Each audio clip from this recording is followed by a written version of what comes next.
bum, bum. Bum, bum, bum, bum. Who shot ya?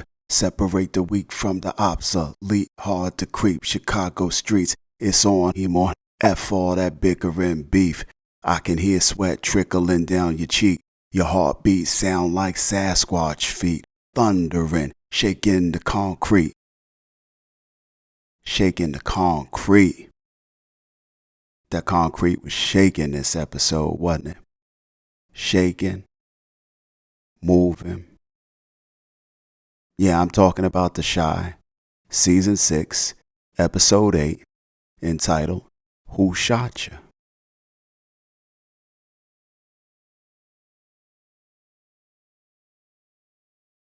Before I get down to brass tacks, I am your humble and most honorable host, Real. This episode is brought to you by Johnny Walker, Black, and Coke. Diet Coke, because I'm old. You know what I'm saying? Old school. No rocks. Just that pretty brown round driving me wild. Ooh, child. Things are gonna get a little freakier. You know who it is. It's all relevant. That's that good Chi, right? Right. That R? Okay, I'm getting off course. I'm getting way off course. Let's talk that Chi. I'm hearing this was Kevy Kev last episode.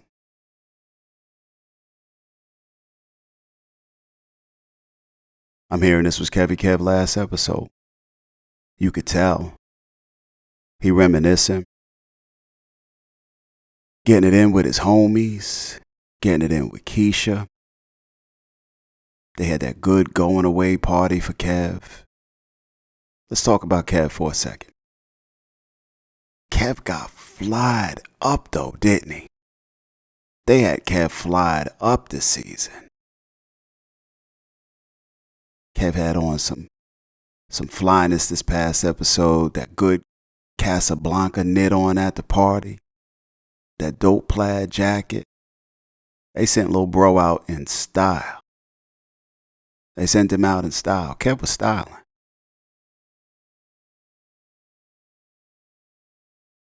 You gotta love the show.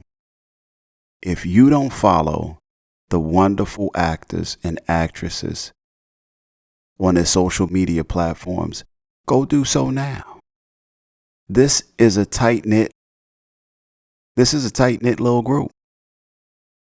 Lil Kev was right up in the heart of all of it too. He was right up in the heart of it. Just a good show. It was refreshing when it came on some years ago. Still gives me those good vibes. Anyway, Kev getting ready to make that move. He reminiscing, dropping tears, packing up. Drama free. No issues, no nothing. That's how you do it. That's how you leave a spot when you gotta leave a spot.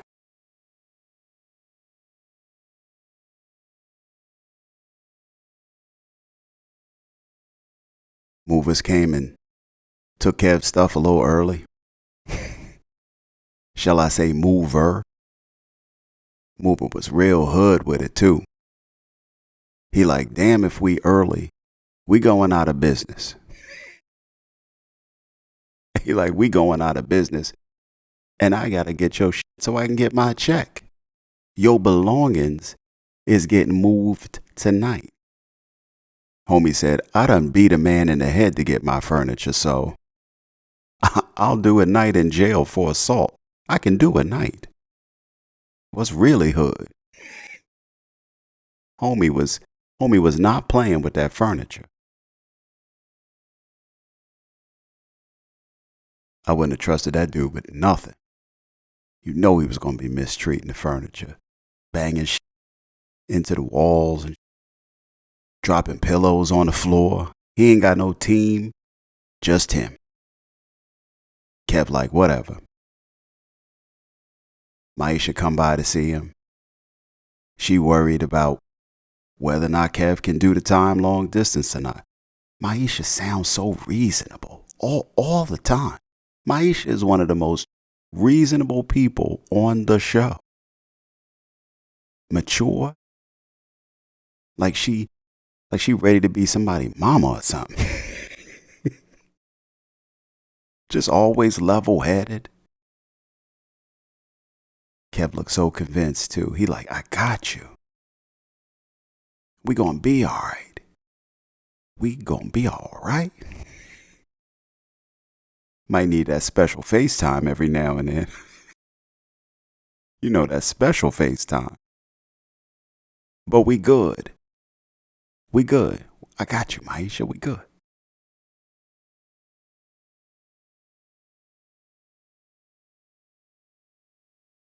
Emmett and Keisha up in the kitchen, at odds.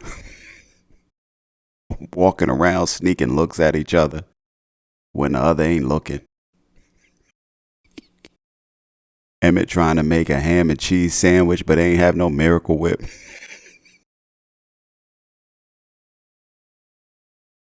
You know what that's like. You know, first world, middle class problems. She like, we ain't got no Miracle Whip, 'cause you ain't pick up no Miracle Whip. They baby sniping at each other. Then Emmett dial it back a little. He like, Keisha, I'm going to take off work next week. I'm going to be here for you in your efforts to find a job.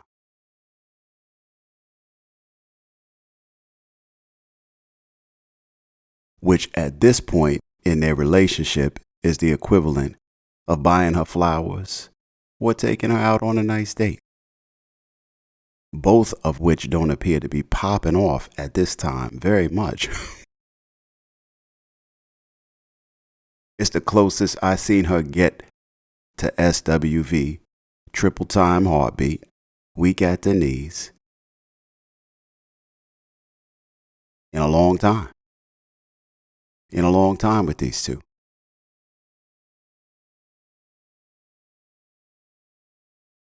I knew what was next. You knew what was next. Next thing we all knew, that booty music was in full swing.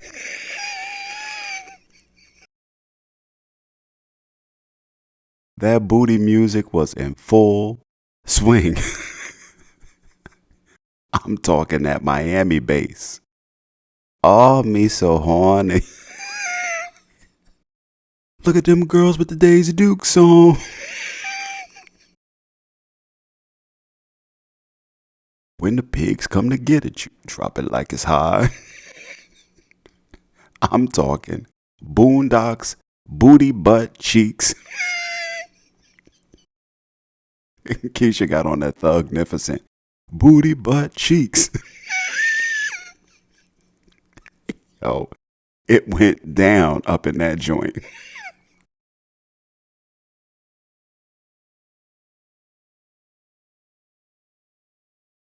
It went down for sure. All Keisha needed was a cowboy hat and a rope. Yeehaw! Howdy, y'all!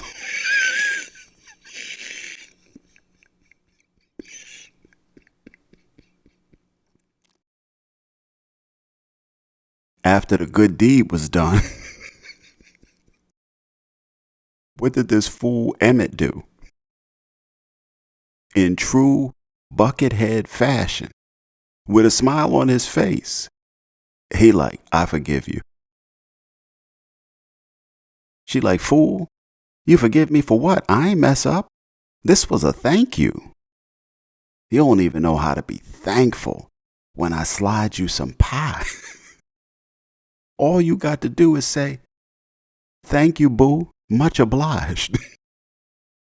But no, not you, not Emmett. Keisha was not happy.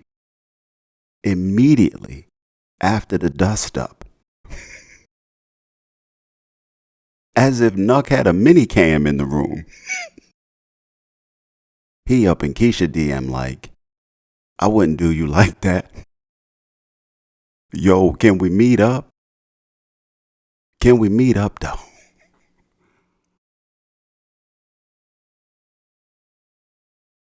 Keisha go to see Nuck.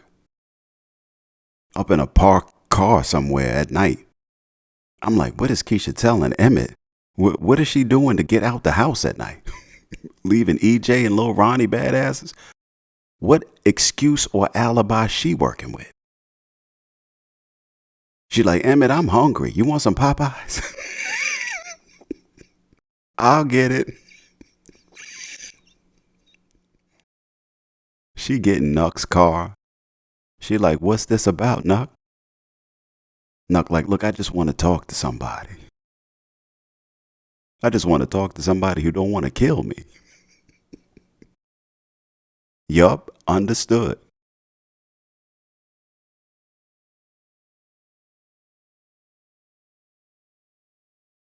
Understood. He feeling the weight of his own crew hands around his neck. Or getting closer to it. She like, I feel you. Okay, boo, take care of yourself.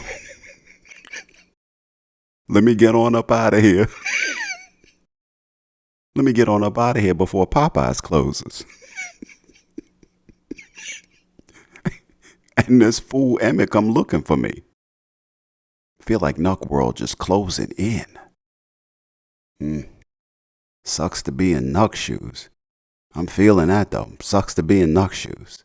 Two things you can do in that spot.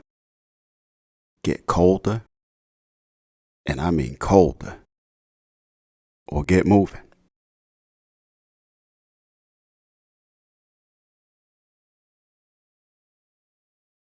Meanwhile, back at Smokey's,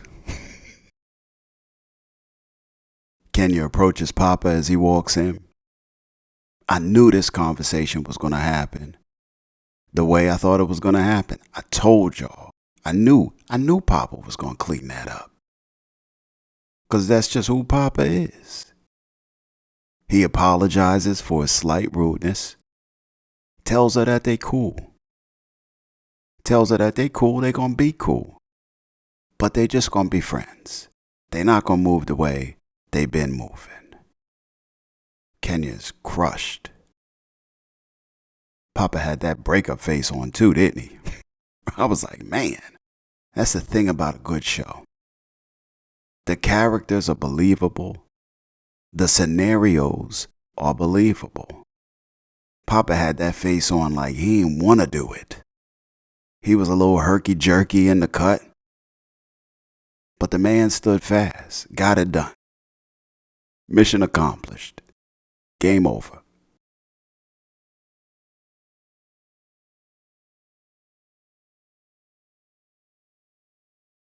Papa gonna be a better man for that. Sometimes you gotta make tough decisions like that. Sometimes you gotta look out for yourself. Not come in GTA headquarters. He stroll up in there. Dude like, knock, what up? Good news. Good news, I got eyewitness. Good news, Nuck. Zay found us a spot to wash our money. Now, Nuck is not amused or pleased at this news. In fact, he's very dismissive. Duda is amused, however.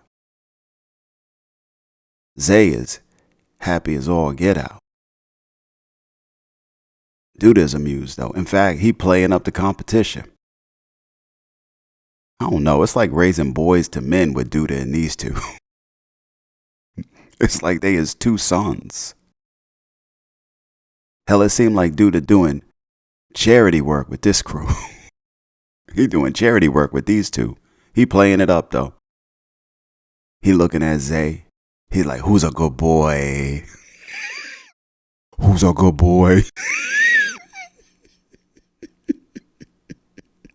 Zay just smiling, tongue just a wagging and panting.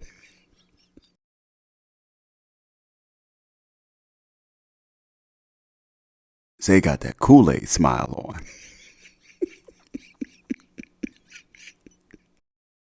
Like somebody hollered out, "Hey, Kool-Aid." Zay looking like he got a sticker on his homework assignment. Dude like, "Ain't that great?"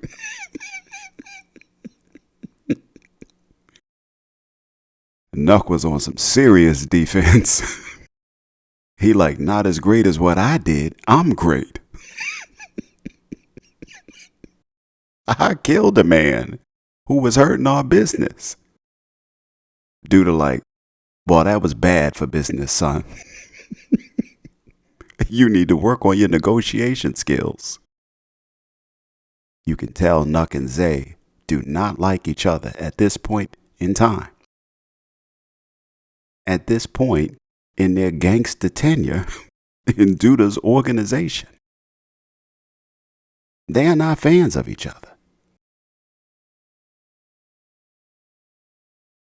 I told you something was brewing last episode when it took Zay 5 hours to pull that gun. When Makari had it all stuck up in Nut Grill. These two don't like each other. Or at least they're very competitive. Tiff up in the lab with her fancy Dolce & Gabbana spray bottles.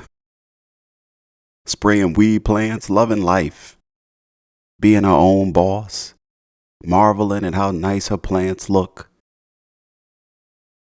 Rob like, "Yeah, that's nice.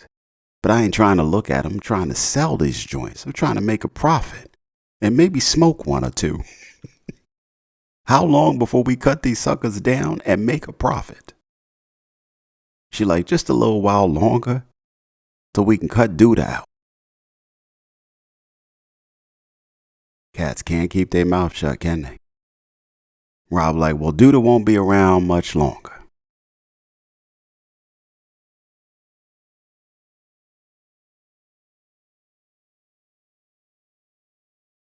He tell her the situation with him and his mom and the hit, which immediately puts Tiff on edge. "I wanted this, but not at this cost." That's what she's supposed to say. And she said it. I'm like, where the weedologist at? Shit, we ain't seen the weedologist since they jacked Tiff car. He like, "I'ma leave the key under the mat. Y'all can come and go as you please. I ain't trying to die for y'all. Shoot, been up here 5 years and ain't had not one incident till I met y'all. Y'all trouble."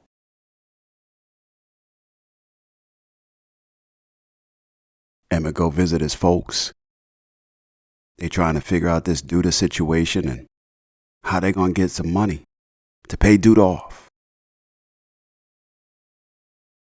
Emmett running his mouth while he asking for help too. I don't know what's going on with this new generation of folks. They just running their mouth. They're like, "Look, you gonna give it to me or what?" He like, "F this. You act like you ain't never make no mistakes, Darnell." Darnell on that old school. He like, "Look, that ain't the point. When you asking for my help, you gonna sit and take this verbal ass whipping if you want this money. It wasn't even that bad a lashing either." Darnell trying to do his dad talk, and in true mom fashion, as he tried to lay down a little tough love, along with trying to help. Jada making noises. Oh, just sighing all over the place. That's what moms do when pops is doing what pops do. Tierra down at the center, doing community work, volunteering. You know, that's good. Guess who also up in there? Old Shad. He's staring her down from across the room.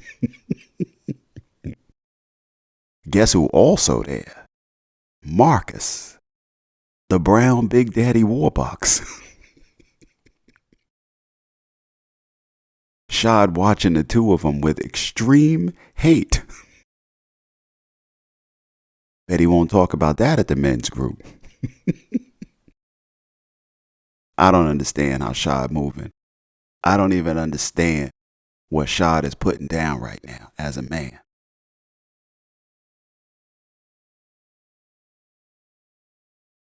You could see the steam coming out of Shad's ears. They talking sweet nothings to each other. Marcus on his Stephanie Mills. I never knew love like this before. Now I'm lonely nevermore.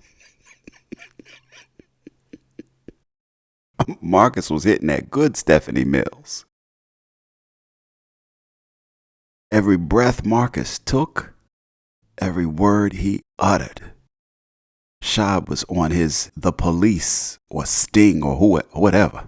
And don't know which one it was at the time. Every breath you take, every move you make, I'll be watching you. Yo, my man is visibly in his feelings. He like, damn these pants. Damn this coat. I ain't arranging another motherfucking thing. What I'm gonna do? What I'm gonna do? I'm fitting to lay down that law. In true player hater of the year, extreme sucker makeover fashion. He texted Tierra right there in front of Marcus, talking about, I'm finally letting you go. Oh, that one night we had was magical and marvelous. But I'm moving on. Don't try and stop me. Shad ain't moving nowhere but up out his old lady house.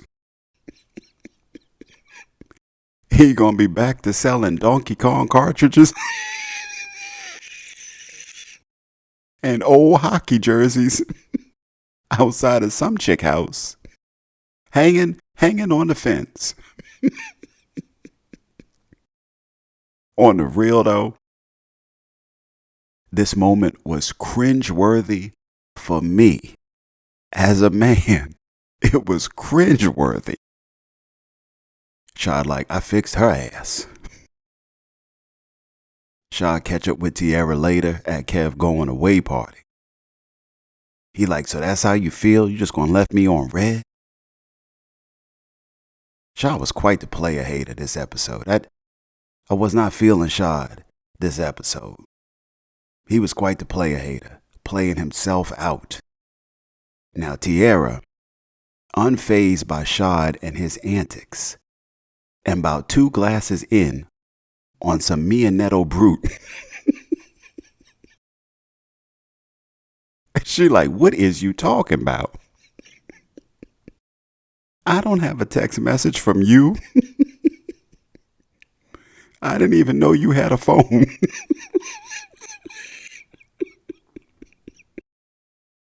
Her grill is super scrunched up.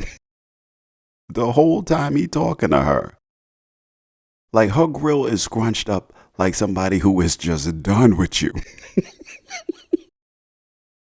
There ain't nothing of any redeeming value that you could say that this person would be interested in.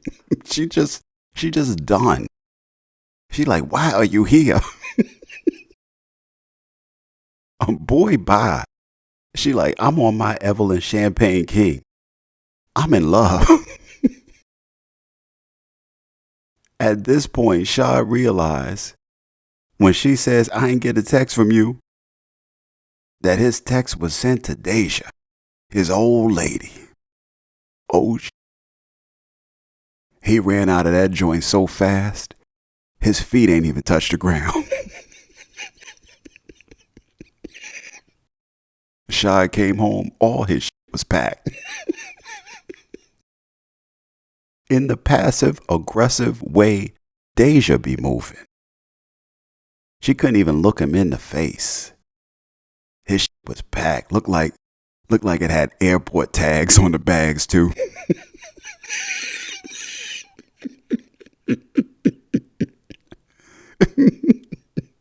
She sent his ass out the country. She like, bitch, get out of town. All shot shit was piled up on the couch.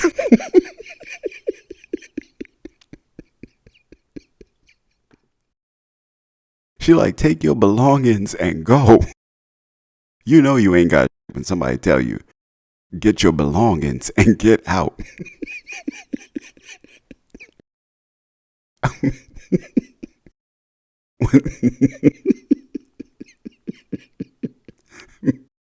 When all your little shit is sized up to a set of belongings.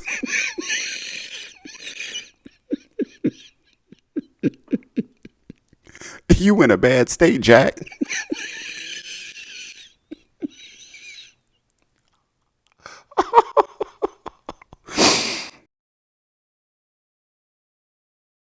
Writers of the Shy, why y'all do Shad like that?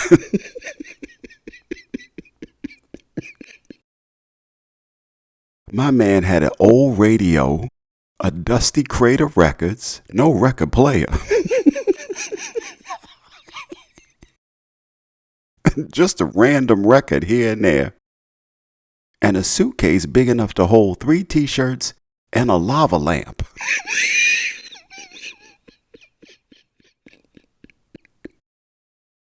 Waiting on that couch with airplane tags that said one way.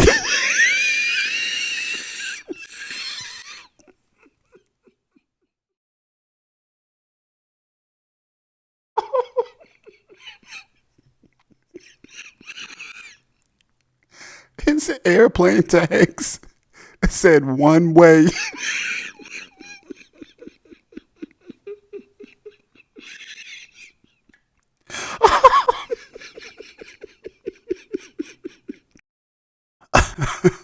She was watching his ass too, wasn't she?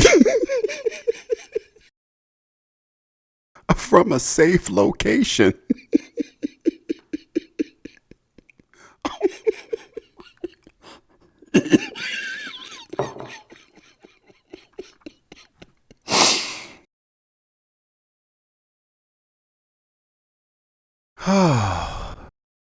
She was watching his ass from a safe location. Cause she damn sure hit him with that petty. She damn sure hit him with that petty on his text he thought was going to Tiara. She hit him with that joint once he was good and situated in that room. She waited for him to come and get strategically placed in front of all his pack, assessing his undeniable fate. And then once he was in front of that pack, sent him a text liking the message from Tiara. That's petty, and that's how you do it.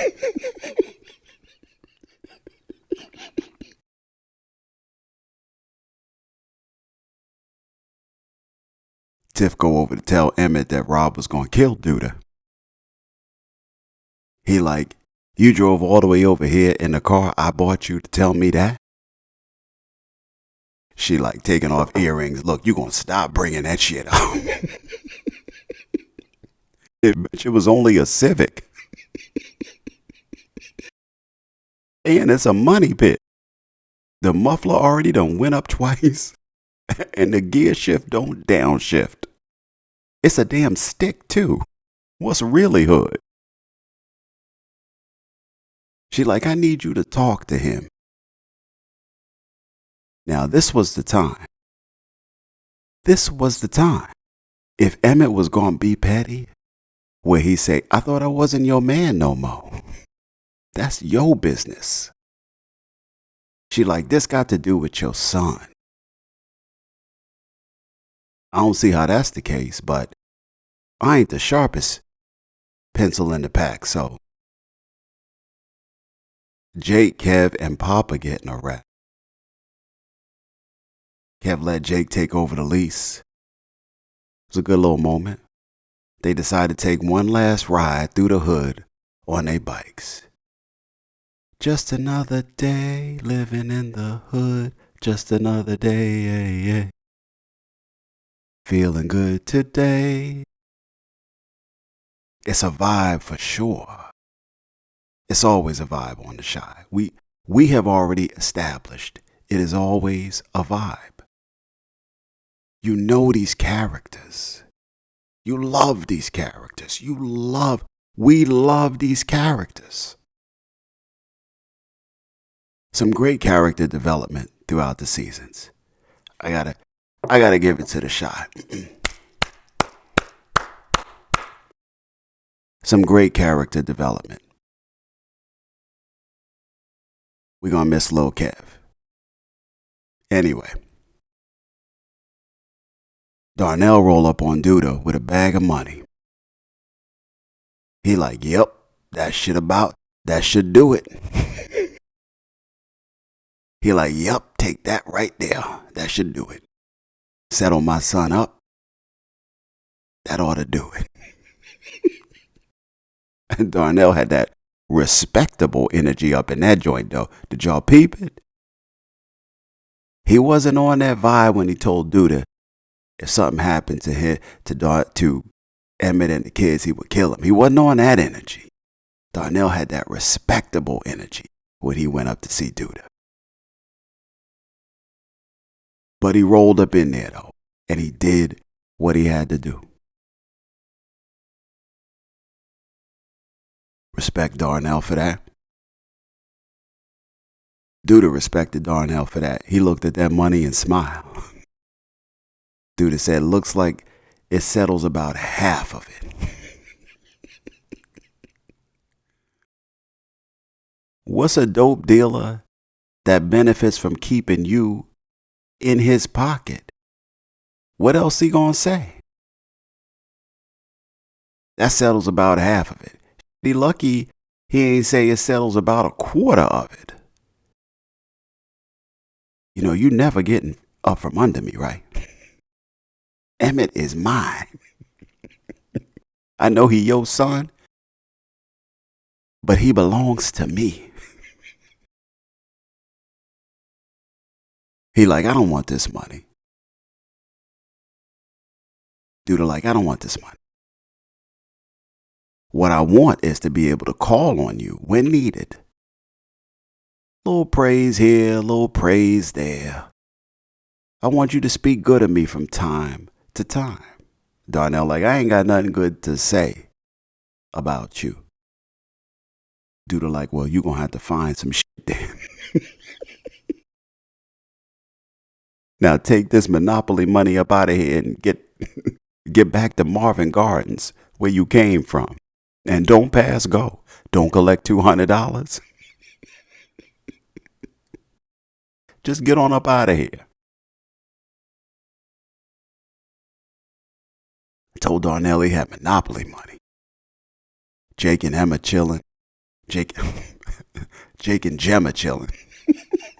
What the fuck is Emma? Jake feeling his new situation.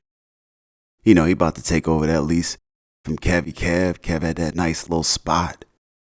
He tell Gemma he taking over. She like, hell yeah, you got us a spot.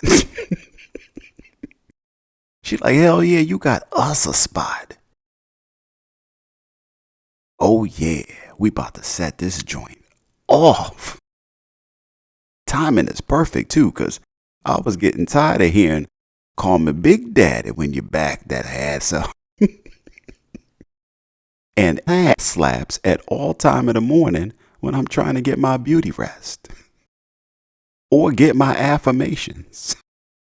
All that slapping and Big Daddy calling, I'm tired of it. Perfect timing, bro.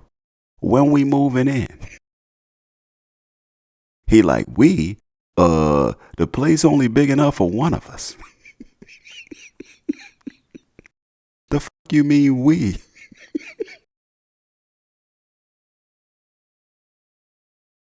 She like, oh, really? He like, yeah, I want a bachelor pad. I heard they were pretty cool and I ain't never had one. She like, but this ain't ABC and you ain't the bachelor. He like, yeah, but I ain't married either. She like, yeah, but I aborted your child. He like, yeah, but you was also with Kev before me. They just going back and forth. She like, how it look living with my dad and my man got a crib? What's that about? What's really hood, Jake? I'm like, man, Gemma went from pro-black to pro-whack. She like, well, maybe I don't want to give you these drawers no more. He like, that's crazy. Uh-oh. Uh-oh. Then she hit him with the, you calling me crazy? Now, if you don't know how crazy your girl is, just know, if you happen to insinuate, imply, or directly say Lil Boo is crazy, and she asks you if you calling her crazy, just know you about to see crazy. You about to see crazy for real.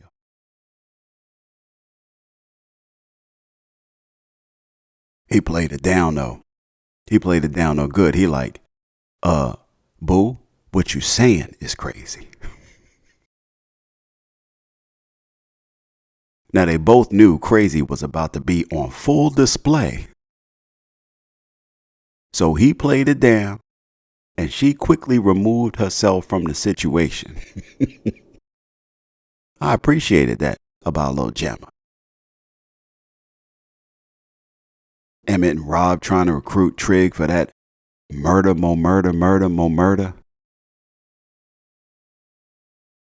Trig like, y'all ain't no street cats. Bro, just cause you tall don't mean you a gangster. Spoken in true short man fashion. They like, can you help us?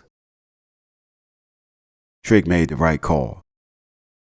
Emmett's bumbling, sad, yo, please. And he don't really even know Rob. He don't really know Rob like that. He'd be better off by himself than to mess with Tweedledee and Tweedledum. He tell him, y'all gotta do this yourselves, okay? What this fool Emmett do? Immediately, leave the room, call Duda to set up a meet, and tell him not to bring frickin' frack.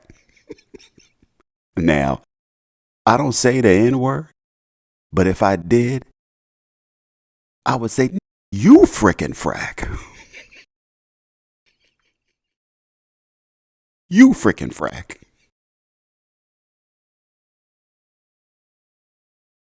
He talking about don't bring frickin' frack. Who the hell is he? Emmett hang up, pleased with himself. He like, you think we gonna need a mask? You gonna need more than a mask, player. Rob like, you just called him. He know it's gonna be you. Plus he gonna be dead. Gem up in the studio with Brittany. Cool Brittany.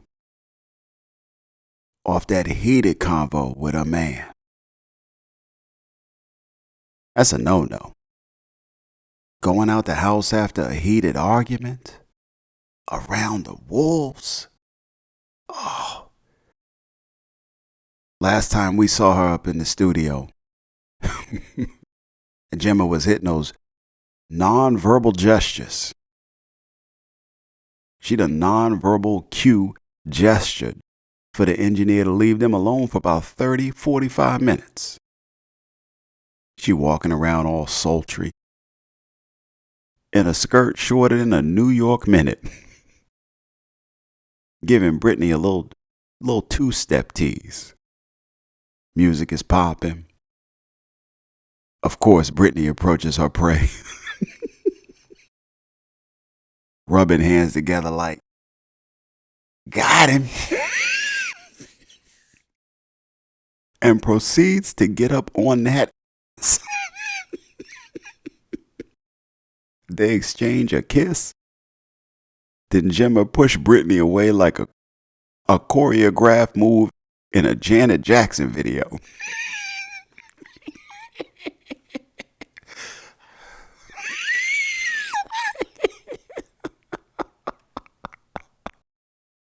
She like, look, I have a man. Brittany like, well, where was he when you was shaking that rump shaker a second ago?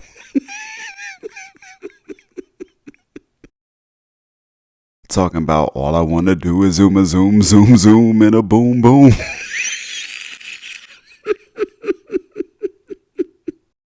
Just shake your rump.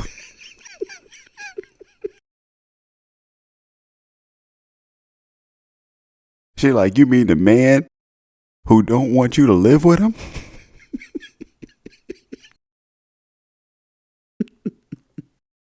Jim like, oh, that's disrespectful.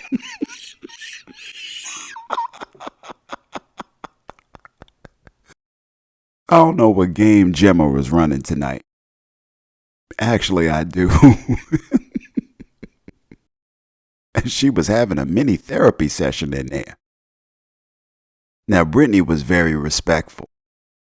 Because if she wasn't, oh, she would have got that. And Gemma was on one. Gemma was on one for sure.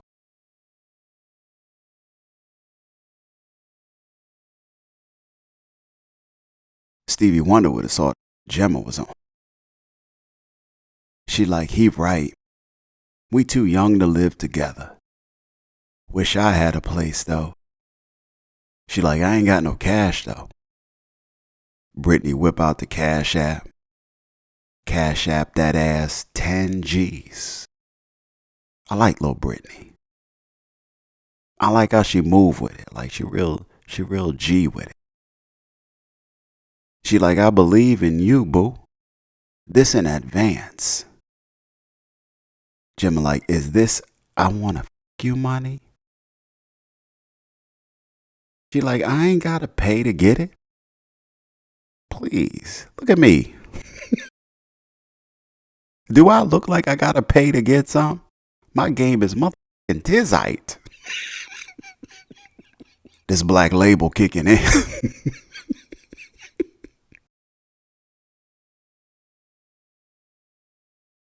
Papa and Lene go to check on Bakari. He laid up somewhere, Dorito bags and bourbon everywhere.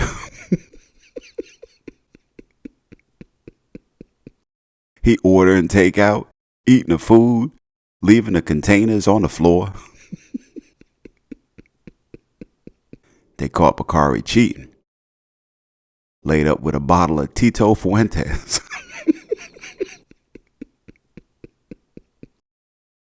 Lene tried to leave him with a little bit of words of encouragement. Don't know if Bakari was really feeling that, but she left it with him anyway. Later, Bakari wake up from his sleepover with Brandy. Not Moesha, the drink. He's seeing the ghost of 25-year-old Kookie.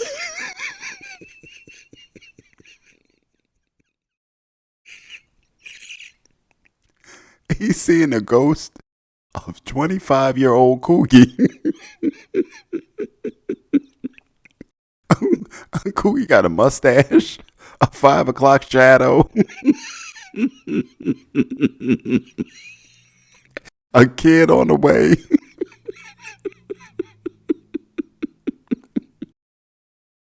Looking like Troy Polamalu in a Head and Shoulders commercial.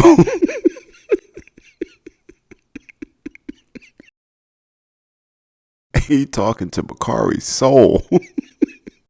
Like, why you avenge me? Appreciate you though, player. I know it's haunting your soul. Kind of like how I'm haunting you right now. He like, I want you to live, not end up like me.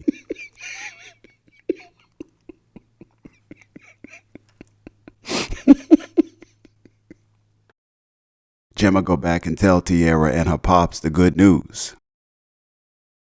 On the one hand, they nervous. On the other hand, Marcus like, I respect how you came in here like Geico. Trying to save me 15 minutes or more. Tierra got on her Janet Jackson. She like, now we can do it anytime, any place.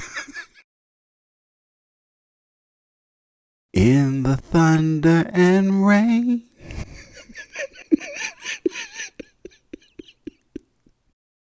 And Gemma like, I'm right here. I ain't left yet, and y'all already knocking the table mats off the dining room table? Damn.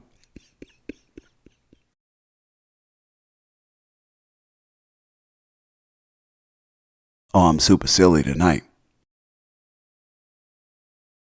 Zay up in some spot, meeting Alicia. I take it this is not the Doodle Lounge, because that could be a conflict of interest. She talking nice to Zay, giving him hella compliments. He like, you trying to seduce me? She like, boy, stop playing. If I seduced you, you wouldn't even know it. You be working for me for free. After I put these cheeks up on you. Speaking of, you want to work for me? No telling how long your boss gonna be around for. He like, you know something I don't?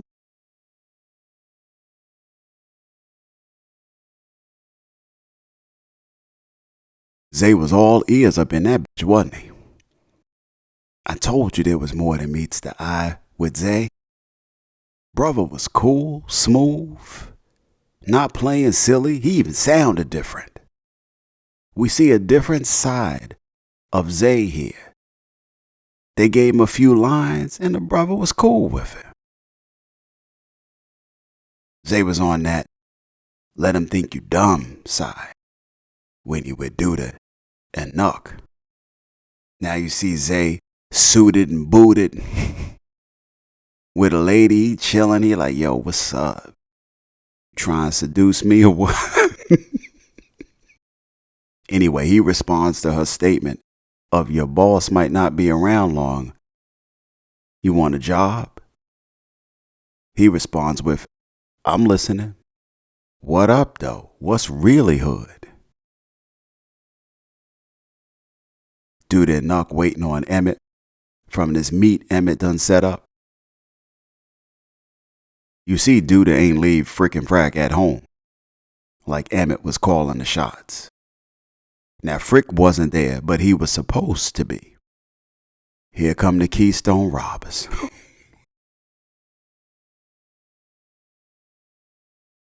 Here come the Keystone Robbers, the real frickin' Frack. Masked up. They drove right up on them jokers. From the front, not the back. Not the side. No park the car and creep up. Rob busting off shots. He couldn't hit the air the way he was shooting.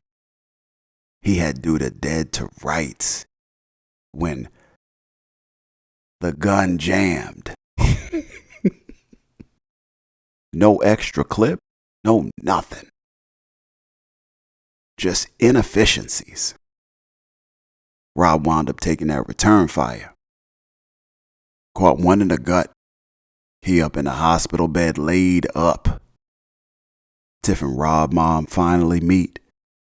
At Rob's hospital bed, Alicia got heat for Tiff. Talking about my son don't act like this. He needed the money for you, didn't he? Tiff like, well, you gave him the job. See, Tiff wasn't supposed to know about that. Put Alicia on the spot. She get her kicked out the room. Talking about she not family. Called her a hussy. I haven't heard hussy since the 70s. After Tiff was out of there, she was like, Rob, wake your punk ass up. So I can put my foot in it. She like, we don't reveal info about hits outside the family. So apparently this ain't the first time for Alicia. And this ain't the first time for Rob. He did say she make Duda look like a choir boy. He did say that. Jimmy tell Jake Brittany gave her some money. And now she getting her own spot. He like, she just want to get in your drawers. They disagree on that. Meanwhile, Duda and Nuck wiping off concrete dust from hitting the floor.